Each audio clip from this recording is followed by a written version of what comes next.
everybody. Hello. Wait a minute. Which one of you is going to move the slides today? Have you decided? Is it going to be me? No, I'm going to do it. Juan's going to do it today. Okay. Good. Very good. Well, if you haven't noticed, I'd like to introduce Buddy. Buddy is, no. Juan Uribe. Juan, actually, it was kind of interesting. I almost put you all together. The whole idea of this Young Learners is when you and I met in Hungary at IETFL Hungary, and I was going to mention Bia. It was also with Queenie. We discussed actually putting this together. So thank you guys. It was your idea, and that's why we're here today. And I appreciate you being here. And let me formally introduce you. Juan is a teacher trainer whose passion is studying and sharing how children learn languages effectively through play, games, storytelling, and puppeteering. And great. So, ready to go? Yes. Okay. You have control of the slides. I've got the timer, and take it away. Thanks. Okay. Thank you, Rob. I really admire what you do, making it available for the whole world. My talk is about being effective. My passion is teaching young learners effectively. So, as Lucy said, involving children in a way that involves much more than only the cognitive part, making them move, making them express their feelings, making them share who they really are. That's why I have here this beautiful image. I always said that I want to make a t-shirt out of it in which you have the brain and the heart holding hands. In some presentations of mine, people corrected for me. Instead of effective language learning, they write effective language learning. And in a way, they're right, because effective learning is effective learning. I'd like to share how it all started, because I truly carry this. When I was a child, I wanted somebody to come to my house and teach me English through play. I wanted somebody to come, sit down on the floor and teach me the words that I really wanted to say. What today we call emergent language in a teacher-centered way. So I wanted this teacher to come and teach me that the spaceship is going to take off.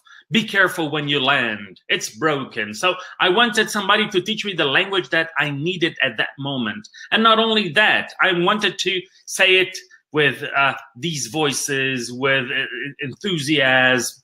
And I carry that to the programs that I direct here in Sao Paulo. Another thing, as you know, I like frogs very much. And frogs have to do with the thing that when I was a child, my family would take me to the beach, to this muddy road, and we stay there listening to frogs at night. And I think that frogs have to do with curiosity, with nature, with being in family. And this feeling is important for us to have in our classroom, moments in which students talk about what is dear to them. So they talk about their hopes, their dreams, adventures that they have had. And when that happens, students are genuinely learning from each other. They're sharing, they're living humanity. So I think that is very, very important, that we allow our students, the person inside our students, to connect to each other. I run a language school in Sao Paulo, Brazil. This is my sister. We're both puppeteers, and we carry this idea of living language effectively, which has to do not only with the relationship that the teacher has with the student, that students feel that they're welcome, that they're valued, that they're respected by the teacher, But much more than that, we want students to have a positive relationship with English. I believe that if language enters with movement, with poetry, with creativity, with validation, with laughter, then this is the feeling that students maintain when they think about English. Our students are not language robots that should only learn pronunciation, grammar, syntax. They're people, and this is very important. In this picture here, in which we have one of the classrooms at school, we can see how Sophie is really saying what she wants, and then how others are listening to her. So this was said by Lucy, by Nellie. So the importance of having students connecting to each other, looking at each other, and expressing themselves through English. So affective language learning is the language that affects you, that makes you think, that puts you, that moves you in a way effectively. Here I have Bernard Dufault. This man has deeply inspired me, and he talks about humanistic teaching. He says that traditional teaching demands a response from the student. So picture this, demanding a response. So the teacher is in a situation of control, of being not an authority, but being authoritarian.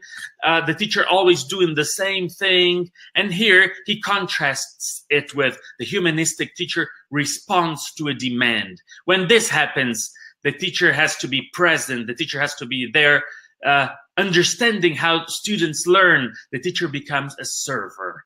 And then this changes the whole type of experience that both student and teacher have in the classroom. I think that this paradigm shift is a must for us to have classrooms in which students feel valued, they feel empowered, they feel that they can learn. So I love this. I all my talks, I always talk about these two sentences. And an important thing is teacher confirmation. So making an effort to know our students, to know their lives, to know their past experiences, to know their dreams, show that we're interested in who they are, whether they're learning, they're enjoying, sharing power with the students, asking students, what would you like to learn? How would you like to learn? And to share what our objectives are and listen to them. So then together we can mount a joint program, showing that we appreciate who they are, their histories, their jokes. So making the classroom an environment that is informal, that is welcoming, using different teaching styles, interactive ways in which we surprise them. One day they arrive, they go outside. Another day they arrive and we share the song that we like. Another day when they arrive, their favorite song is playing. So this is very, very important. We have to be alive. We have to be present, believing, communicating that they are capable, that they will do well, because they will. If we believe that this will happen, it will. Asking for feedback, giving them oral and written feedback on how they're developing the language, but on how the relationship is happening. Praising good behavior. That's the best moment to work on student disciplines when things are going well, and allowing students to praise each other, to get to know each other, promoting student-to-student collaboration, and eliminating all kind of bullying or laughing, giggling, anything that doesn't make everybody feel comfortable in the classroom. Welcoming, greeting, telling them what's going to happen. As it was said, circle time is so important because we listen to how they are, to what is happening in their lives, then we're able to customize better. what is going to be happening, and they want to talk about these things. So let's have time for them to talk, because if we don't allow time for this, this will happen anyway. Let them get curious about you. Let them ask you questions, especially in the beginning. Be curious about them. That the more you listen to them, the more they're going to listen to you. Have clackers and beautiful, welcoming ways of getting their attention. Focus on their learning, not on your teaching. I like here having the fruit salad. So a class should be colorful with different tastes. When you prepare fruit salad, you're thinking about the person. So instructions that are clear, check instructions, allow them to move, and pay attention to the timing. Timing is everything. The wrap-up is a very, very important moment. So review, celebrate, give them feedback on what they're doing, help them reflect on what is happening inside. And the very last one, this was my National Geographic moment in which I got these people here, these two youngsters, riding their bikes in the fountain in Iran. So be daring, enjoy the moment, and put yourself and let students be themselves in the language classroom. So this is my message, and this was 10 minutes. Wow, you made it, Juan!